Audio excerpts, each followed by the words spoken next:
Bienvenidos a un nuevo programa de Short Time, un breve tiempo para reflexionar. Estamos muy contentos de que podamos interactuar, que podamos estar juntos y compartir esta aventura y este rato con vosotros. Ya sabéis que deseamos tener un tiempo de sosiego y de relax en medio de tanta turbulencia. Bueno, sabéis que emitimos desde el 100.2 de FM en Radio Amanecer, la sintonía que te acerca al Señor. Importante esta emisora, es una voz de Dios, un amplificador de Jesucristo en esta ciudad que tan necesitada está de la palabra de Dios. Así que le damos gracias al Señor por tener esta emisora en antena. Deciros que estamos respaldados por las mejores manos, el Señor, a través de la Fraternidad de Pastores de la ciudad de Málaga y también del CESMA, el Consejo Evangélico Provincial de Málaga Capital y Provincia. Ya hemos explicado en otros programas que, digamos, es el interlocutor de la Iglesia con las instituciones, el Ayuntamiento en este caso y la Diputación, para gestionar todas aquellas necesidades que la Iglesia tiene en el lugar donde Dios nos ha puesto, que por cierto es muy bonito, ¿eh? Gloria a Dios. El programa está producido, ya sabéis, por las iglesias del monte, que con mucho cariño y esfuerzo desarrollan esta labor. Y Proyecto Vida, pues es el que realiza el programa con un servidor, Juan Carlos Segovia, a los pies de Cristo y a los pies tuyos, para servirte y bendecirte en el nombre de Jesús. Hoy tenemos un programa muy interesante. Sabéis que estamos hablando sobre la historia de la Iglesia, algo muy interesante que a veces desconocemos porque no le prestamos la atención necesaria, pero como alguien dijo, el que olvida la historia está condenado a repetirla, porque no todo ha sido luces en la historia de la Iglesia. Ha habido muchos apagones, muchas tinieblas también, periodos difíciles, pero estamos enfocándonos en los periodos buenos y hoy tenemos al doctor, pastor y amigo Juan Manuel Quero. ¿Cómo estás, querido hermano? Hola, un abrazo Juan Carlos, bien, bien, encantado de estar contigo este tiempo. Muy bien, contentísimo de tenerte porque eres un libro abierto, ¿eh? Bueno, Muchas cosas y yo estoy aprendiendo cada vez que tú das un... aprendemos juntos. Qué bueno, eso es muy bonito, aprender juntos, y también a nuestros oyentes que estén atentos porque hoy vamos a hablar de... Bueno, hemos hablado del avivamiento que hubo en la época de Cristo, el avivamiento que hubo después en Pentecostés, pero ¿qué pasó después de que los apóstoles murieran? Creo que el último fue el apóstol Juan, que allí en la isla de Pasmo el pobre tuvo la... Bueno, digo pobre, el privilegiado que tuvo la visión de Apocalipsis, pero después, ¿qué pasa? Porque ahí, para la iglesia de hoy, hay como un velo. Mm, Y tú proponías de hablar de la patrística, que es algo que suena muy, muy académico, pero ¿qué es esto de la patrística, Juan Manuel? sí, pues bueno, me has hecho dos preguntas en una, así que yo creo que está bien porque nos ayuda a contextualizar un poco dónde estamos. Y es verdad que la última vez estábamos hablando de la persecución que se estaba dando a partir de Pentecostés y demás, con los últimos apóstoles, y después, ¿qué ocurre? Bueno, pues lo que ocurre es que sigue habiendo persecuciones. Yo creo que a lo largo de la historia del cristianismo siempre va a haber persecuciones porque el cristianismo eh, no puede estar acomodado por un lado y por otro lado siempre pues va a haber antagónicos, enemigos que no van a querer seguir a Cristo. Y no querer seguir a Cristo supone oposición, porque ser cristiano significa no simplemente estar ahí de decoración en una sociedad determinada, sino que significa moverse, proclamar, significa cambio y eso molesta. Y efectivamente, ¿dónde estaba la iglesia después de Pentecostés? La iglesia estaba rodeada de muchas situaciones que creaban persecuciones de diferentes tintes. Por un lado, el imperio romano seguía Mm. machacando, era muy duro, era un imperio pagano inicialmente, con muchos dioses que venían de diferentes corrientes, de los egipcios, de los griegos, había una mezcla tremenda. Y Sí, pero claro, y además se me surge, imponía me surge una pregunta. ¿Pero el Imperio Romano no era muy permisivo con las costumbres y religiones de otros pueblos? Eso es lo que yo tenía entendido, ¿no? Que ellos conquistaban, pero le daban libertad. De hecho, el pueblo judío tenía su templo, podían adorar. ¿Por qué había tanta persecución a la iglesia? Creo que sería importante mm, dar ese toquecito. En la medida que se va imponiendo el culto al César y se va desarrollando de forma más firme, eso crea esa problemática, esa intranquilidad y esa persecución finalmente. Los pueblos eran asumidos con sus propias religiones, su propia forma de entender las cosas, pero siempre tenían que tener por encima de todo al César. Es decir, no podían decir que no a lo que correspondía al culto de César, de los emperadores. Y por Por eso, eso eran pueblos títeres, eran reyes títeres lo que existían en aquellos claro, pueblos. y por eso en la época de Jesús los fariseos usaban esa trampa, poner al César como la autoridad y decir estos no adoran al César, ¿no? Y con Pablo pasaba lo Claro. mismo, era el argumento, ¿no? Para atacarlos. Claro, pero eso ha sido una constante, no solamente en el tiempo de Jesús, del apóstol Pablo, de los apóstoles, sino que posteriormente también ocurría. Cuando había envidias, pero es que ya ocurría en tiempos muy anteriores, en siglos muy pasados, de Nabucodonosor, en la época del Antiguo Testamento, con Daniel, cuando había personas que eran fieles a Dios y Dios les iba prosperando incluso, arremetían contra ellos y les hacía caer precisamente con el mismo sentido, pero es la historia también en nuestro propio país durante tiempo. Y aquí además se juntan otras cosas, porque había una mezcla, una mixtificación, es decir, una mezcla muy fuerte de creencias de todo tipo, porque incluso el mismo cristianismo que era muy reciente, muy incipiente, se estaba desarrollando en ese momento, arrastraba también doctrinas falsas. De hecho, Pablo tuvo que estar peleando con algunas iglesias, estaban los ebionitas que tenían que ver con el tema del judaísmo también, de si tenían que ser judíos los cristianos o pasar por la circuncisión, todas estas cuestiones Sí, que sí. todavía hoy todavía en alguna medida vuelven a salir. Pero no solamente estaban eso, sino que había otras muchas. Y entonces, claro, todo eso era un tema de persecución para aquellos que tenían el deseo de que el Evangelio fuese central en sus vidas. Entonces, toda esa mezcla de cosas, de imperio, de gobierno, de imposiciones, que en realidad lo que buscaban es tener a todos los pueblos unidos bajo un culto con el hecho de tenerlos controlados también, ¿no? Pero bueno, eso es más amplio porque ya tiene que ver con otras cuestiones y nos meteríamos ahí estaríamos mucho tiempo. Pero en cuanto a lo que tiene que ver con la palabra de Dios, había una problemática en este sentido. Incluso se había empezado a escribir libros con seudónimos, es decir, personas que escribían cosas como que eran inspiradas por Dios y Ya, no se revelaba quién las escribía. ya. Incluso había otro nombre que los historiadores suelen usar para referirse a los que usaban nombres de gente famosa, es decir, del apóstol Pedro, de Juan y tal, que eran los libros pseudoepigráficos. Esos eran libros que ya no es que tú no reveles quién es el autor, sino que pones un autor que es falso. Tú puedes poner, como hoy día, ¿no? Que se pone un alias Sí, sí. o algo así. No, pero es que ponía, y entonces, claro, todo eso estaba mezclado ahí. Y para definir lo que era el Evangelio había que hacer algo. Ahí surge lo que se conoce como la patrística. Ajá. Ahí Pues, surge. Aunque, como tú decías, suena muy académico, es que lo es, porque tiene una perspectiva muy teológica. Y la verdad es que de alguna forma la Iglesia Católica lo hará como muy suyo, hasta tal punto que los evangélicos o protestantes podemos sentirnos como muy ajenos a eso. ya.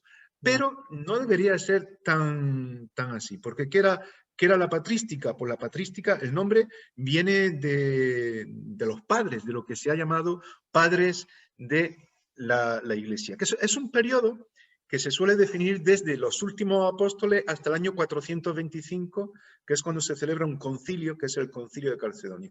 Algunos hablan hasta el siglo VIII, que es cuando se celebra el segundo concilio de Nicea. Pero bueno, eso es otro tema, no vamos a estar ahora con Sí, sí. fechas y demás, pero la patrística viene de dar el nombre de todas esas personas que luchaban por mantener la doctrina Ya. y digamos, el querigma, la enseñanza básica del Evangelio de una forma clara, sin que se mezclara y diluyera, como solía ocurrir en aquel tiempo, con otras religiones, con otras enseñanzas y todo eso, a estas personas que vinieron después de los apóstoles se llamaron padres de la...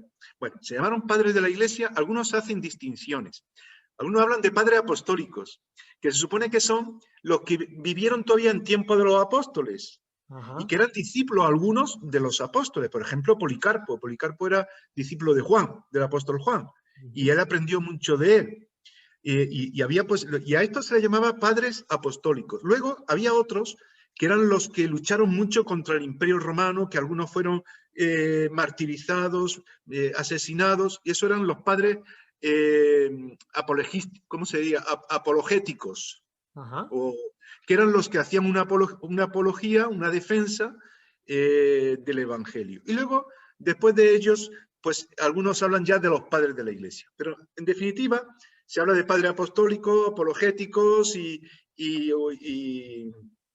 padres de la Iglesia, pero eso es lo que se suele llamar patrística, que en realidad vienen a ser los primeros teólogos que empiezan a estudiarlo todo y demás para hacer frente a todos. O sea, que los padres apostólicos eran eruditos, digamos, gente de nivel elevado, culto, ¿no? Que estaban de alguna manera desarrollando la teología de Pablo, la teología de Juan, la teología de Pedro, ¿no? Y amplificándola, ¿no? Un poquito lo que... Sí, más que ampliarla, simplemente enfatizándola, porque no se podía añadir nada más. Es decir, era lo que era. Había que hacer, porque ahí va a surgir lo que tendría que ver con la hermenéutica. Todo eso surge en ese tiempo.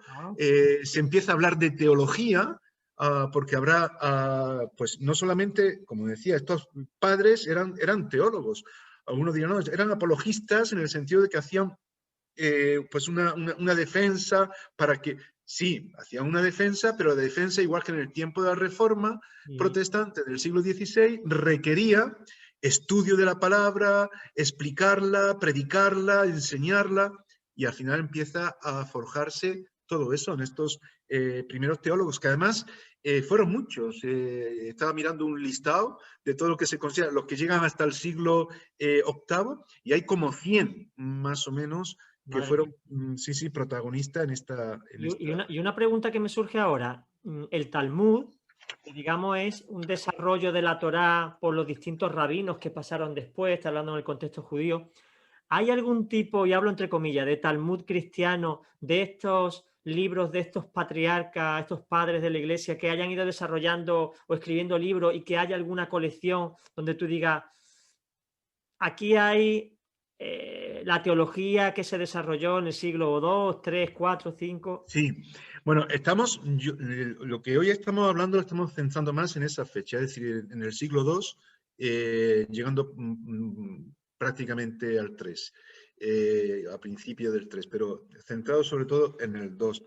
No, a ver, no son patriarcas en sí, en el que tuvieran una gran familia o seguidores, eran teólogos realmente y que destacaban como, podían destacar en tiempos muy lejanos, milenios antes, de los jueces, que cuando había un juez ayudaba, porque, en fin, vamos a ver un poco cómo todo esto le incide para que Dios obre y que podamos hablar de avivamiento y seguir relacionando la historia del cristianismo en medio de lo que Dios está haciendo. Y claro que dejaron mucho escrito. Hay multitud de libros. Orígenes, y luego podemos mencionar algo de él, Orígenes escribió como 2000 tratados. Cuando hablamos de tratados estamos hablando de libros, de ciertos volúmenes, algunos más grandes, otros más pequeños, pero estamos hablando de 2000.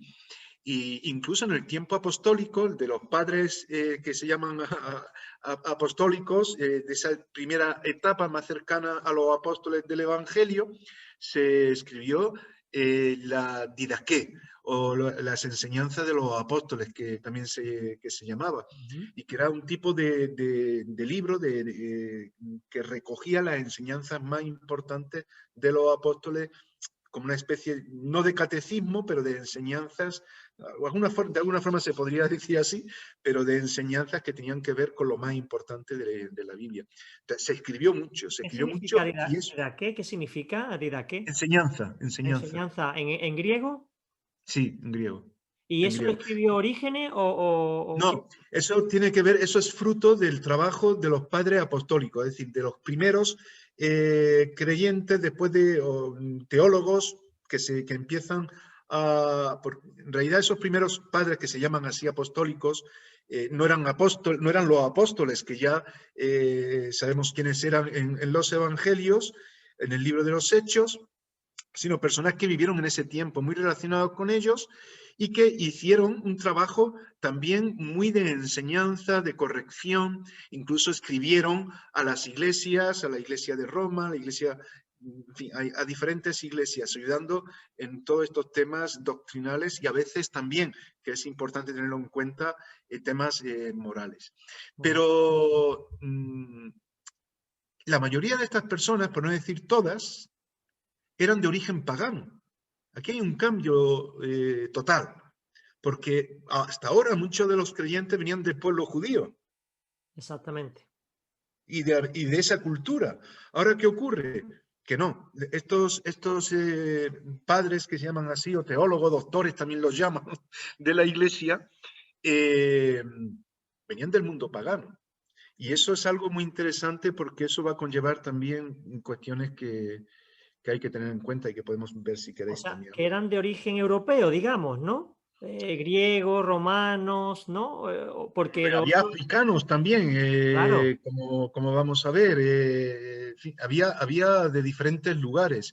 La Ujú. cuestión es que venían de religiones paganas, de influencia el Imperio Romano, en fin, Cartago, por ejemplo, en el norte de África y todo eso era Imperio Romano, pero era África Sí, sí, y tocaba parte de Asia Menor, de Europa, en fin, que el Imperio Romano era muy amplio sí, y sí, como sí. digo, aglutinaba religiones, pero que muchas veces se sincretizaban con lo que tenía que ver, es decir, se mezclaban y asumían cosas de uno y otros, y al final había pues ese paganismo que decimos, que Ujú. viene de las creencias de diferentes naciones y que nada tenía que ver con el cristianismo ni con el pueblo Claro, judío.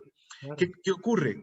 Pues, que se convierten y no se convierte en el contexto del Antiguo Testamento y del pueblo de Israel, sino en otro contexto muy diferente. Claro. Eso le da, en cierto modo, un giro o una perspectiva distinta, ¿no? Pablo era un híbrido judío, criado judío, pero en un contexto gentil, ¿no? Porque Antioquía era o sea, un conjunto de muchísimas culturas, por eso él sabía tantos idiomas, ¿no? Pero ahora resulta que los padres apostólicos vienen de un contexto fuera del pueblo judío, lo cual enriquece de alguna manera todo lo que le habían dado. Y tenemos que entender que todavía el canon de la Biblia no se había cerrado, ¿no? No, no, esta parte será una etapa muy importante, por eso digo que hemos de tener en cuenta todo esto. Porque claro, tendríamos que plantearnos en qué sentido esta etapa es importante para nosotros y cómo lo vemos. Es decir, ¿podemos hablar de un avivamiento en este tiempo? Ujú. Pues yo creo que sí, porque es que si Dios no hubiese usado a personas como estas, pues more, hubiera hecho otra cosa, porque Dios es Dios. Pero Claro. viendo desde nuestra perspectiva, todo lo que estaba ocurriendo, cómo se formará ese canon, que el próximo día seguramente podamos, porque llegaremos a una siguiente etapa donde se da esto más de lleno, pero Ujú. se está forjando aquí. Vemos que el Espíritu de Dios está ahí obrando en medio de mil. Es decir, ¿qué es un avivamiento? Es en una situación en la que el pueblo de Dios está apocado, que hay necesidad, Dios obra, Dios ajusta, la palabra de Dios es central, se vuelve a retomar la palabra de Dios para hacer lo que Dios quiere, se busca en oración la voluntad. Bueno, eso está ocurriendo, hay necesidad de la palabra de Dios y estos teólogos de aquel tiempo, estos hijos de Dios que empezaron a profundizar en la doctrina y en la enseñanza, pues fueron usados por el Señor no es un avivamiento en aquel tiempo, como nosotros entendemos que de pronto se convierte, sino que es una manera de mantener la llama Ujú. encendida en medio de un montón de obstáculos que iban en contra de la palabra de Dios y en contra incluso de una moral, una ética cristiana, porque se daba de todo. Y además, se predicaba. Y predicar era el problema, porque cuando se predicaba en el Imperio Romano que solamente se podía adorar a Dios y no se adoraba a César, ahí surgía la persecución. Claro, claro, ese Y era ahí el surgían problema. los... Pero, claro, había que... Y luego todos los temas de sectas que surgen en ese tiempo están ahí también. Entonces había que hacer una hermenéutica en la palabra de Dios, definir lo que era una interpretación adecuada de la Biblia para no llegar a posturas tan raras como se tenían bueno, tan raras como se tenían en aquel tiempo, no, se siguen teniendo hoy día, porque estaban los gnósticos que creían en ese tiempo, incluso en el tiempo del apóstol Juan, Ujú. que creían que, que había un Dios, pero con diferentes derivaciones, y creían en un tipo como de encarnación, o, en fin, tenían una serie de ideas que incluso tenían muchas derivaciones y formaban muchas sectas. Claro, Estaban los que creían que Jesús no era real, que eran los docetistas, que Jesús no murió, era una especie de fantasma o de espíritu nada más, y así había un montón. Claro, todo esto empezó a surgir, a brotar, y estos creyentes, estos teólogos empezaron a decir, no, no, la palabra de Dios dice esto, pero tuvieron que profundizar en la palabra de Dios. uy, sería una revolución el hecho de tener personas así que te pudieran dar luz, porque claro, nosotros ahora tenemos la escritura completa, comentarios por todas partes, explicaciones, hay un conocimiento como nunca antes de lo que es la palabra de Dios. Pero claro, cuando no existía el canon, no estaba cerrado, se leían las cartas en las iglesias, la gente no tenía acceso a ellas directo, no podían leerlas ni... Era todo más complicado y estos personajes fueron fundamentales a la hora Claro, de consolidar en la iglesia la sana doctrina. claro, es que tú fíjate, por ejemplo, los marcionistas, Marción, el marcionismo enseñaba que el Antiguo Testamento ya no era válido. Solamente era válido el Evangelio de Lucas y enumeran una serie de evangelios y de cartas. ¿Qué ocurre? Que ante eso hay que hacer énfasis de cuáles son los evangelios, cuál es la Biblia. Y se empieza a hacer un listado, que es el primer listado que se forma a raíz de Marción, que por rechazar el Antiguo Testamento se definieron todos los libros del Nuevo Testamento. Y aparece un primer listado que antes no existía. Se escribían las cartas del apóstol Pablo, se escribían los evangelios, y había circulando pues libros sueltos por aquí, por allá, pero un listado agrupado de cuáles eran los libros del Nuevo Testamento y cuáles del Antiguo Testamento, pues no llegaba eso a existir. Se estaba fraguando a raíz de estas personas que estaban profundizando en lo que realmente era la palabra de Dios. Y así es que se iba formando ese canon. Fue algo, podríamos decir, progresivo.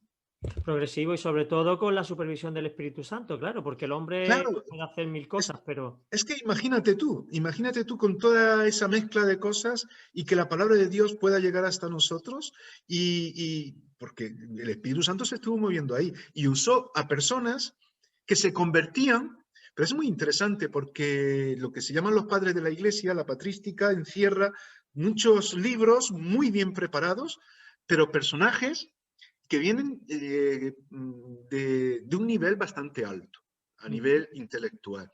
Eran filósofos, eran juristas, eran personas que estaban dedicadas pues posteriormente también a la enseñanza de la Biblia, pero la mayoría, como decía, eran paganos, se convertían, pero como tenían muy buena formación, Dios usaba las claro. herramientas que ellos tenían y llegaban a los que tenían conocimiento de leyes, pues argumentaban con todos aquellos que tenían que ver con, porque la ley en el Imperio Romano era muy importante, el derecho, entonces argumentaban desde ahí y hablaban de la palabra de Dios. Pero ¿qué ocurría? Que como venían del mundo pagano, muchas cosas tampoco eran tan bíblicas. Ya. Y a veces colaban algunas cosas, y ahí hay un problema que iba a trascender en la misma Iglesia Católica y en la misma Iglesia Ortodoxa, bueno, que eso llegará más adelante pues, a traslucirse de alguna manera hasta llegar a concilios y asumirse, porque en realidad la Iglesia Católica trabajará con muchos documentos, con mucho material de estos padres de la Iglesia. De Ajá. hecho, ellos asumirán como parte de la tradición de la Iglesia toda la enseñanza de la patrística, asumiendo que es también de inspiración para ellos, como la Biblia, ¿no? Y eso es un Interesante. problema, porque hay otras cosas que fueron incorrectas. Ahí de alguna manera, Juan Manuel, podemos ver el sello del Espíritu Santo, porque él supervisó detenidamente todo lo que se filtraba, todo lo que aparecía. Ya el mismo Pablo, tú ves las cartas pastorales, el Nuevo Testamento, y en muchos casos se denuncian teorías y doctrinas judaizantes, de gnósticos. Juan menciona, o sea, que hay un conjunto de ideas que el enemigo siempre ha estado intentando meter su veneno y Sí, confundir y traer, sobre todo cuando algo se está formando. Es más fácil contaminar algo que se está formando que cuando ya está hecho, ahí ya es difícil. efectivamente. Pero en ese proceso, ahí tuvo que haber una selección de personas muy adecuadas por el Espíritu Santo, y creo que sería interesante estudiar a estos personajes, porque nos quedamos en los apóstoles. Me refiero a la iglesia en sí, nos Tú quedamos en los fíjate apóstoles. que la Iglesia Católica, bueno, entre los teólogos hay una disciplina que tiene que ver con la patrología. Y la patrología es el estudio de la patrística, porque hay tanto volumen, tanto escrito y tanta enseñanza que requiere algo aparte para estudiarlo. Y sí que vemos, yo veo ahí también la mano de Dios y la obra de Dios, del Espíritu Santo, trayendo un avivamiento pues, a esa iglesia que se estaba mezclando con mil cosas y fue un avivamiento desde la palabra de Dios y haciendo ver lo que era importante. Vemos la obra del Espíritu Santo aquí, usando a estas personas de diferentes lugares, con sus propios recursos, pero al mismo tiempo dando prevalencia a la palabra de Dios. Como en medio de todo lo que había, que era contrario a la palabra de Dios, que buscaba, como tú dices, cuando algo está empezando, diluir en ello pues, cosas que no eran correctas, lo que estábamos hablando de falsos escritores, bueno, todo esto mezclado era una Claro. bomba muy perjudicial. Pero el Espíritu Santo estuvo escogiendo ahí a personas para que estuvieran por un lado, por otro lado, y como manchas de aceite, digamos, en cuanto a la forma de crecer, iban por un lado formándose una, por otro lado otra, y Dios estaba usando en diferentes lugares todo aquello que era necesario para organizar, porque el Espíritu Santo es un espíritu de orden, ¿no? El espíritu desde la creación, el Espíritu de Dios crea orden en el desorden, claridad, lucidez, y esto es lo que se estaba haciendo también en este tiempo. Esto es lo que demuestra Juan Manuel es lo milagroso de la Biblia. Que no es que un pueblo o un grupo de personas ha ido, es que ahí hay un conglomerado de personas de distintas clases sociales, de distintas naciones, ideas. Sin embargo, tú tienes la Biblia, la lees y hay Sí. una uniformidad, hay una línea que tú dices, es que parece que la ha escrito uno. Es verdad que se ve la personalidad del autor, se ve las peculiaridades del que escribe, pero se ve una línea invisible que solamente se puede ver a la luz del Espíritu. Y yo siempre digo que la Biblia está para todo, pero la Biblia es un libro codificado. Sin el Espíritu Santo no se puede comprender bien. Puedes leerla históricamente, pero si tú no tienes el Espíritu Santo, no puedes escarbar un poquito más y sacar los principios que son eternos para la vida de una persona, ¿eh? Sí, y una cosa importante es no ir prejuiciado en el sentido que a veces es complicado, pero esto ocurre mucho, que también ocurrió en aquel tiempo de los padres de la Iglesia, que uno va con sus ideas, con sus cuestiones y al final queremos que la Biblia diga lo que nosotros queremos que diga, ¿no? Y queremos adaptar a Dios a nosotros cuando es totalmente pues lo contrario. Había cogido aquí unas palabras literales de algunos de estos padres, de estos teólogos, que me llaman mucho, me han llamado la atención, simplemente son 4 o 5 frases, ante, digamos, condenas o juicios o llamamientos que le hacían, haciéndoles ver que eran una secta falsa, que era algo pernicioso para la sociedad. Por ejemplo, Atenágoras, que era uno de ellos, él decía ante todas esas murmuraciones falsas, como hemos dicho que a veces ocurría, cuando a alguien no le caía bien quien sea, decía, este no te adora, este es falso, este está levantando nuevas cosas que van en contra del imperio, nos está dividiendo, en fin, esas cosas, ¿no? Atenágoras decía, dígase lo que se quiera, condenarlos por nuestro nombre es un asunto de delatores. Es decir, lo que está diciendo, no nos condenes por un nombre, sino que realmente veas algo que se asieran. Esta gente era valiente, que eso es algo importante también. Es decir, que no les valía todo. Cuando veían algo que no estaba bien, defendían la palabra de Dios. Tertuliano, por ejemplo, decía, odiar nuestro nombre es confesar vuestra ignorancia y vuestra importancia. Fijaros que... No veas qué rotundo. Qué rotundo. Fíjate Teófilo de Antioquía. Nuestro nombre es sagrado. Es decir, como diciendo, no os metáis con nosotros. Justino Martí. Es necesario que nos juzguéis por nuestros actos. Somos ateos frente a vuestros pretendidos dioses. Decían que eran ateos. Dicen, sí, ateos de vuestros dioses, claro, pero no del nuestro. Exactamente. Qué bueno. Una pregunta. Sí. Tienes más sentencias. No, sí, pero hay bastante. Pero Orígenes, por ejemplo, él decía, la verdadera filosofía es el cristianismo, que no hace exclusivo el uso de la razón a una élite, sino que lo hace accesible a todo el mundo. Y por último, Tertuliano, reconocer la superioridad de Dios sobre el emperador no es ser culpable de crimen de lesa majestad, que era de lo que le acusaban, ¿no? Claro. Eran técnicos en la forma de hablar, se notaban que eran juristas, que eran filósofos, pero eran valientes. Me surge una pregunta, porque claro, cuando los apóstoles pues se enviaba una carta a la iglesia y esta se hacía copia y se la enviaban a otras iglesias, ¿ocurría lo mismo con todos estos trabajos de los padres apostólicos? Sí. O sea, que se iban transcribiendo a nuevos pergaminos esa carta para que cada congregación pudiera quedarse y así se fue extendiendo. Sí, había copistas que sus escritos los copiaban y se reproducían para que pudiesen llegar a muchos sitios. Eso hay constancia. De hecho, nos han llegado a nosotros. Es decir, tenemos bastantes materiales de ese tiempo. Y eso, pues, de hecho, cuando se hacen comentarios de la Biblia y se explican algunas cuestiones que se estaban viviendo en torno a ese tiempo, se hace referencia a estos padres de la Iglesia porque eran muy inmediatos a las iglesias que se estaban formando.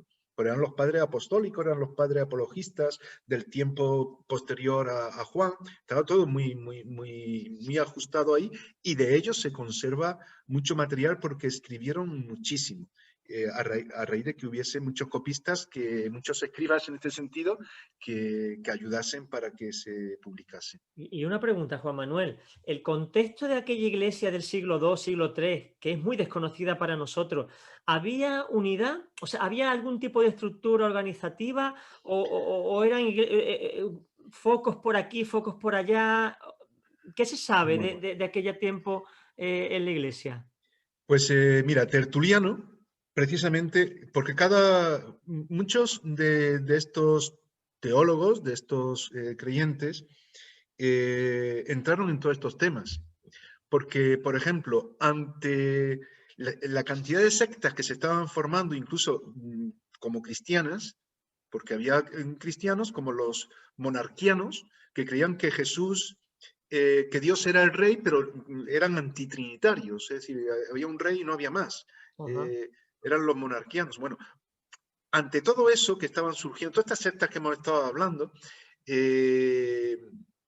los adopcionistas, que creían que Jesús era un hombre adoptado por Dios para... Todo eso estaba dentro y tenía su buena argumentación y estaba cundiendo. Bueno, ellos empezaban a darse cuenta de que había que aclarar todo esto, buscar que la palabra de Dios prevaleciera y que hubiese unidad. Entonces se marcó mucho la unidad de la Iglesia. Tertuliano, que era un jurista, habló mucho de la unidad de la Iglesia.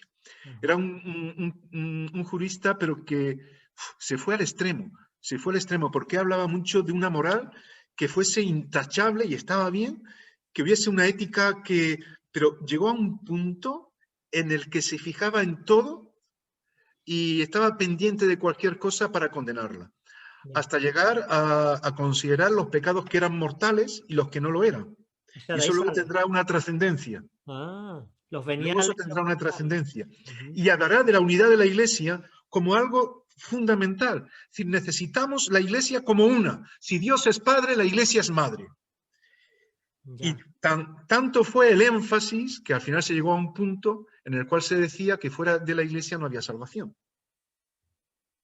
Y eso fue otro error. claro. Claro, Yo, sí, eh, no, lo que quiero decir es que, ¿qué ocurre? Que eran personas que se estaban formando, se habían convertido en ese ámbito pagano y estaban recibiendo la palabra de Dios, Dios los estaba guiando y estaban, al mismo tiempo que era un proceso de formación, ellos iban soltando todo. claro, Y en ellos había una serie de etapas. Lo que no podemos hacer es ver a estas personas, que es lo que la Iglesia Católica ha hecho, como santos en el sentido de beatificarlos, canonizarlos y entender que todo lo que ellos dicen y hacen es casi milagroso. No, una persona puede ser usada por el Señor diciendo cosas preciosas, correctas, necesarias, que son las que necesitamos llevar a cabo. Pero esa misma persona, en un momento dado, no guiado por el Señor, puede decir otras cosas malas. claro, Y claro. nosotros no seguimos a estas personas. Evidentemente que nuestra postura ante ellos es de valorarlas, ver todo lo bueno que han aportado, cómo Dios los ha usado, pero no los seguimos a ellos, seguimos a Claro. Cristo. Es que una cosa es honrar a alguien y otra cosa es idealizarlo. Entonces, Claro, al final lo que se hace es idealizar a una persona, le quitas todos los fallos y prácticamente la conviertes en un dios, ¿no? O un claro, dios menor. Y eso no sí, puede sí. ser. Y a veces hay personas que van así por el mundo, de iluminados, y que al final, pero no era la pretensión de ellos no eran así, pero Mm, se ha hecho de ellos y hay errores en lo que ellos dijeron. Por ejemplo, como tú me preguntabas sobre la unidad de la Iglesia, pues Tertuliano la enfatizó mucho, igual que enfatizó también la unidad trinitaria, es decir, de un Dios trino, que en aquel tiempo se empezaba a hablar de todo esto a raíz de todas estas sectas que estaban surgiendo, se empezó a hablar por primera vez de que el Espíritu Santo vivía en las personas, en los creyentes, y empezó a desarrollarse eso, se empezó a hablar de la Trinidad, y claro, todo eso fue, que por eso se habla de los teólogos como los padres de la Iglesia.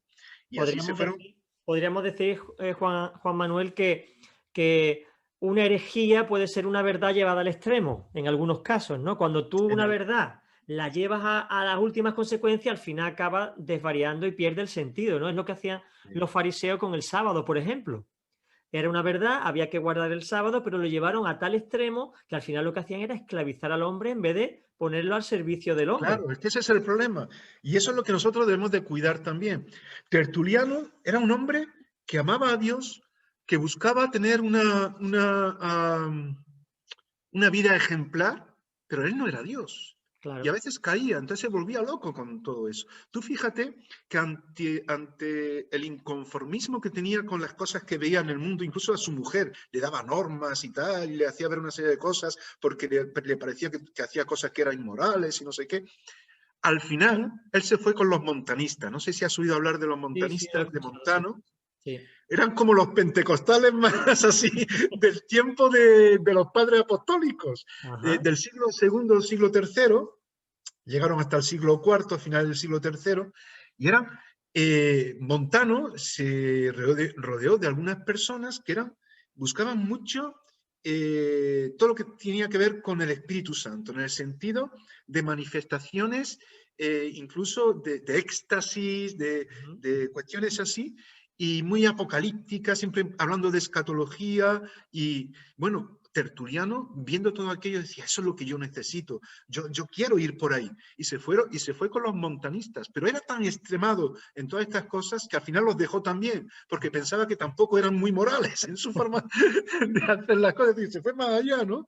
Y bueno, y así hay situaciones en los padres de la iglesia que son muy interesantes, ¿no? Hay, No se puede ir a esos extremos, hay que estar centrados en la sí, palabra de Dios. sí, sí. Hay un libro que, bueno, tiene dos partes, Los Generales de Dios, no sé si lo has escuchado. Muy Sí, sí, sí, interesante del siglo XVIII, siglo XIX, personas muy consagradas al Señor, pero algunos llegaron a desvariar. No claro, dormían en claro. una intercesión constante, no tenían. Y había un desquicio. Entonces, claro, cuando la pasión por el Señor siempre tiene un equilibrio emocional. Y necesitamos tener ese equilibrio a la luz del Espíritu Santo. Cuando es nuestra carne la que nos lleva a buscar más allá, acabamos perdiendo el horizonte y el norte. Por eso es tan importante tener esa cercanía con el Señor siempre nos va a mantener equilibrio. Y ser humildes y saber que la gente no depende de nosotros. Dios nos usa como puede usar a cualquier otra persona. Y ese es el mover del Espíritu Santo, que no solamente te usa a ti, sino que usa a otro y tenemos que saber respetarnos, enriquecernos y reconocer que todos somos imperfectos. Si las personas no pueden ir detrás de mí, tienen que ir detrás del Señor. Porque yo Exactamente. puedo caer, yo puedo fallar en cualquier momento. Nos debemos confianza, pero al mismo tiempo nos debemos también ese respeto que nos lleva a querernos y a corregirnos cuando es necesario. Y de ahí la importancia de que la palabra de Dios sea central en nuestras vidas, con una buena hermenéutica. Y eso es algo importante, porque muchas veces vamos a la palabra de Dios como si fuera mágica. Mira, cuando depender de Dios significa hacer la voluntad de Dios. Ujú. Y es importante, y en esto es en lo que se introdujeron mucho los padres de la iglesia. ¿Cuál es la voluntad de Dios? ¿Qué es lo que Dios quiere en este tiempo? ¿Qué es lo que está ocurriendo? Cuando yo voy a comprar algo al mercado, si voy a comprar un pescado o una carne, no compro cualquier cosa. Compro lo que sé que me viene bien. Claro. Y eso es una hermenéutica, porque para saber lo que me viene bien, yo miro una serie de cosas. Miro si está a punto de caducar, o si la carne es fresca, o miro lo otro. Cuando vamos a la palabra de Dios, tenemos que investigar, tenemos que esforzarnos por hacer lo que Dios quiere en el sentido de entender lo que Dios nos está diciendo y no hacer cualquier cosa. Que a Claro. veces hoy día tenemos también ideas que pueden devariar en ese sentido de irnos a los extremos. Sí, sí. Además, hoy día que hay tantísimo acceso a la información, cristianos que no tienen un buen respaldo espiritual, un pastor o alguien que lo respalde, empieza a ver, a escuchar, a especular y saca unas teologías Que sí, que son pero Frankenstein. es Son más, Juan Frankenstein. Carlos, a veces incluso hay pastores que la gente confía en ellos y ¡puf! Y, y pueden llevar a la congregación a lo peor. Por Ujú, eso es importante también que seamos sacerdotes, que tengamos ese principio de la Reforma Protestante del sacerdocio universal de todos los creyentes. ujú. Es decir, tenemos que reconocer a los pastores y en ese sentido obedecer lo que tiene que ver con la autoridad que Dios le ha dado y que nosotros les reconocemos en su ministerio pastoral. Pero yo no puedo delegar en terceros lo que tiene que ver con mi fe personal. Y tengo que desarrollar ese sacerdocio que yo le debo a Dios también sin mediadores más que a través de Cristo. Y eso significa también profundizar en la palabra de Dios y yo mismo esforzarme por conocer lo que Dios quiere. Si no, van a seguir entrando y de hecho están ahí alrededor de nosotros. Y como tú dices, hay mucha información, tú entras en Internet y hay mucha información, mucho bueno y mucho malo y mucho mezclado. Mm, Con exactamente. lo cual, Es te tremendo. puedes desviar de cualquier forma. Has dicho algo muy importante y es el tema de que la búsqueda personal del Señor y la lectura privada, eso no te lo puede quitar nadie, ni nunca en ningún caso. Y quizás pueda haber algún cristiano que idealiza a su pastor o a sus pastores, dependen de ellos y lo que ellos les digan, pero no hay un filtro, no hay un criterio, no hay una reflexión. Y Es, eso a veces lo ha es un dicho mi peligro. pastor, Y que eso a está veces es un bien. peligro. A mí lo primero que me dijo mi pastor Juan Carlos Soto cuando llegué a la iglesia es, lee la Biblia y si tú escuchas aquí algo que no venga en la Biblia, coge y corre y no pare, porque la palabra debe ser el filtro. Ahora, es Claro. verdad que no todo el mundo va a tener una clara interpretación de todos los puntos que en la Biblia hay, y los maestros están para eso, para ayudarnos a comprender, pero eso no quita que tú hagas el esfuerzo de allegarte a la Biblia, de leerla, de meditarla y a la luz del Espíritu Santo comprender a Dios y entenderlo a Él, ¿no? Y yo quería hacer un pequeño énfasis en que el pastor, como te he dicho, no es Dios. Y el pastor no puede entrar en los más mínimos detalles de la vida de todos sus miembros, que el miembro tiene autonomía y soberanía en su vida. Y que al Claro. final, cuando tú llegue el día del juicio, tu pastor no va a estar ahí para justificar lo que has hecho, eres tú. Entonces, Efectivamente. que ni rechacemos a los pastores como que hay también mucha queja y hay como un menosprecio y un subestimar a los pastores porque uno te hizo daño. Y el otro extremo es que mi pastor es casi Dios y es palabra infalible. No, esta es palabra infalible. El pastor no tiene palabra infalible, yo me equivoco. Y yo llevo 16 años de pastor y 30 años predicando el Evangelio. ¿Y cuántas veces le he tenido que pedir perdón al Señor porque dije, Dios mío, hay que ver lo que yo decía hace 10 años? Porque tenía menos Mm, luz, mm, menos claridad o simplemente porque me equivoqué. Entonces, que veamos a las personas en su justo equilibrio, mm, honrándolas, considerándolas como autoridad delegada, pero Dios es Dios y los hombres son hombres. claro. No, y eso que dices me parece muy acertado porque tenemos que ser humildes en ese sentido. Mm. Y, y es verdad que a veces podemos equivocarnos y tenemos que reconocerlo y pedirle perdón al Señor. Y a veces a la iglesia cuando es así. Yo creo que si la iglesia nos ve en ese sentido, pues se dará cuenta de que somos personas también de carne y hueso, Claro. aunque seamos espirituales, que tenemos que ser todos los hijos de Dios y todos tenemos que servir al Señor. Pero que es así, pero que el Señor nos ha llamado a una tarea determinada que cuando se reconoce, consecuentemente, pues se tiene que admitir esa autoridad, evidentemente.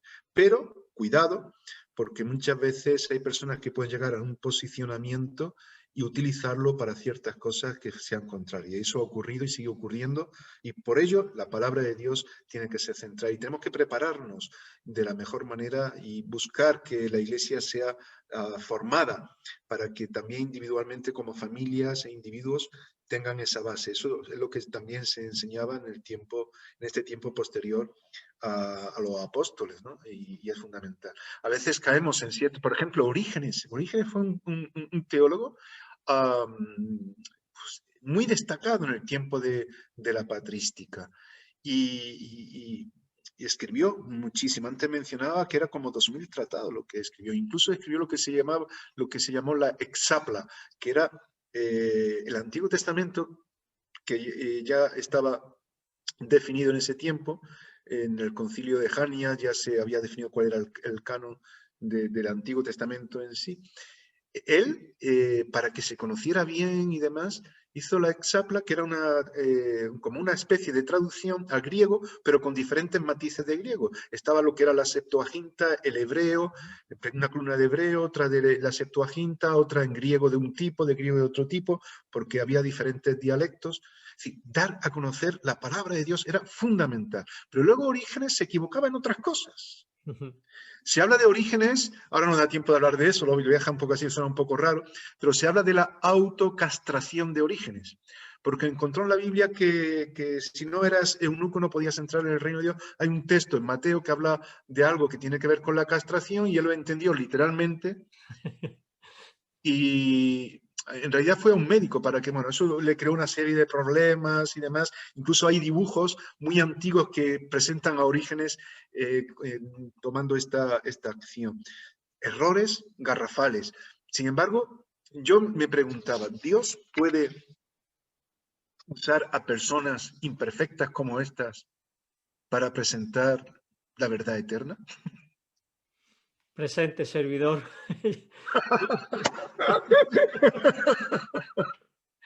Imperfectísimo. Además, cuanto más se acerca uno al Señor, más degradado, más imperfecto. No es que estés peor, es que eres más consciente de lo que eres. Pero a mí me llamaba la atención ver a estos hombres que dijeron verdades tan importantes y tan grandes y luego los errores tan garrafales que tenían. Sí. Yo creo que a lo mejor en nuestra época nos lo hubiéramos cargado. Lo que no hicieron los Obligado. romanos con muchos de ellos lo hubiéramos hecho nosotros, Claro. porque a veces nosotros somos también un tanto así. Es decir, a lo mejor hay personas que están siendo usadas por el Señor, que se sacrifican, pero por cualquier cuestión se equivocan y ¡pum!, le cortamos la cabeza. No, a ver, que las personas, lo que tenemos que hacer es ayudarles a Exactamente. entender, a hacer ver cosas, ¿no? Y no idealizar, como tú dices, a una persona, sino buscar que siempre el Espíritu de Dios sea el que se mueva en medio de nosotros. Eso se dará mucho, mucho aquí. La verdad que sí. Pues ya estamos terminando, Juan Manuel. Nos quedan poco menos que 5 minutos, pero podríamos hacer no un resumen, pero sí qué principios podemos sacar para nuestro tiempo de estas personas que son tan desconocidas para el grueso de la Iglesia, pero que yo animo a los que nos están oyendo a que investiguen un poquito más, a que estudien la palabra, mejor dicho, a que estudien este tema de patrística. Hay estudios, trabajos y bueno, y el mismo Juan Manuel Quero puede, si alguien tiene interés, pues suministrar ese material o darnos alguna dirección, algún link donde podamos investigar un poquito más acerca de estos padres apostólicos que tendrán sus biografías, me imagino, Claro, claro. y que sin Bueno, duda... no hay biografías de todos porque de algunos no se sabe mucho, se conoce más sus escritos que a ellos. Ajá. Pero también animar a que se puedan matricular en Querigma, quien tenga más interés en esto, porque en el próximo cuatrimestre vamos a hablar de todo esto, de lo que es la historia de la Iglesia a través de los avivamientos, y también hablaremos de estos personajes de forma más detallada. Pero yo creo que para nuestro tiempo hay cosas que podemos rescatar que son importantes. Seguimos teniendo esa tensión que es necesaria. La vida es una tensión. La vida es una tensión. Tienes que trabajar, tienes que afrontar problemas y espiritualmente tenemos que confrontar muchas cosas porque el enemigo, como tú decías antes, no se está quieto. Como león rugiente está alrededor de nosotros buscando a quien devorar. Pero cuando nos sometemos al Señor, y someternos al Señor, ¿qué es? Sino a estar en su voluntad, conocer su palabra, las cosas cambian. En la patrística se buscó eso.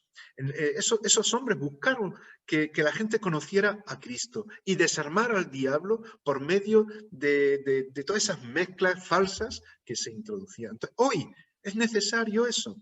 Es decir, es necesario darnos cuenta que debemos de estar en esa tensión buscando la palabra de Dios en medio de nuestro entorno y dar respuesta a nuestra sociedad. Muchas veces la sociedad puede estar diciendo, bueno, de alguna forma puede estar preguntando, ¿y vosotros qué decís en medio de esta pandemia? ¿Dónde está Dios? ¿Es todo falso? La iglesia, yo he conocido a tal persona o a tal pastor o al tal líder que a mí me hizo mucho daño. ¿Es eso la iglesia? Bueno, hemos de dar respuesta y hemos de dar respuesta con la palabra de Dios.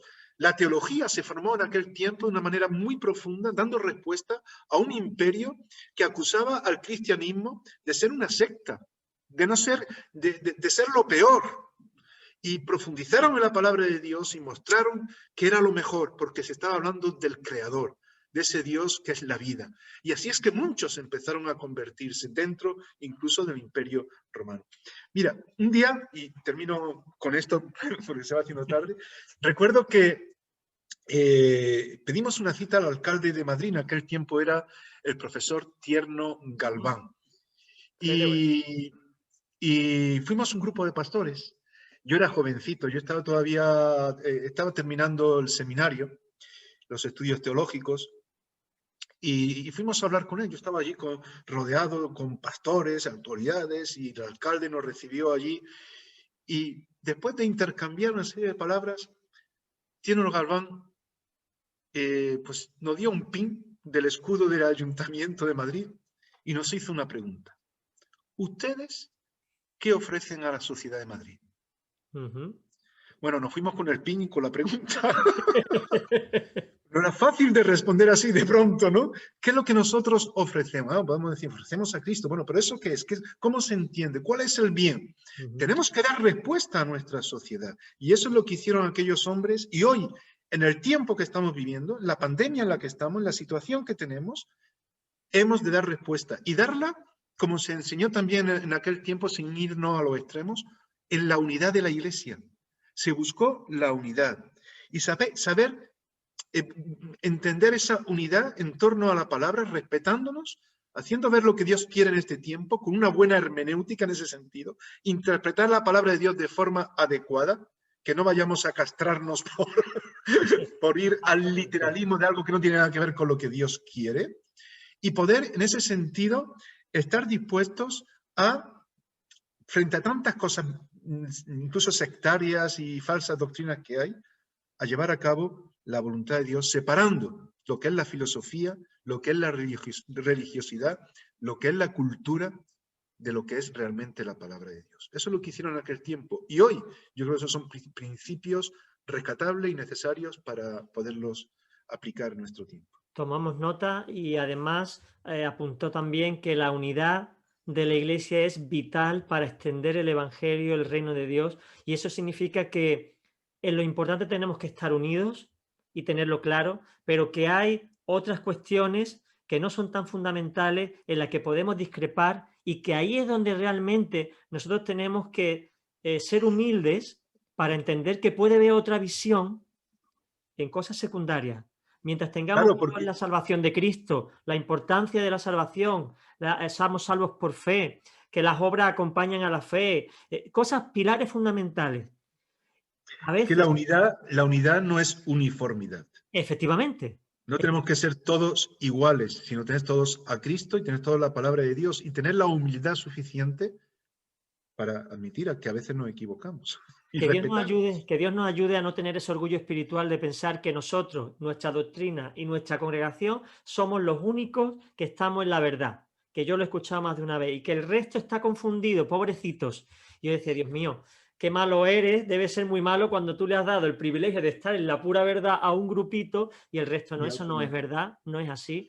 Y que Dios nos ayude a ser humildes. Yo le di gracias a Dios por Juan Manuel, porque él, aparte de su conocimiento, es humilde y no se jacta del conocimiento que tiene. Y a mí me gustan estas personas que saben, pero comprenden que es Dios el que le ha dado la capacidad, la información y la posición que tiene para ser mediadores y simples mediadores de la sabiduría y de la multiforme gracia de Dios.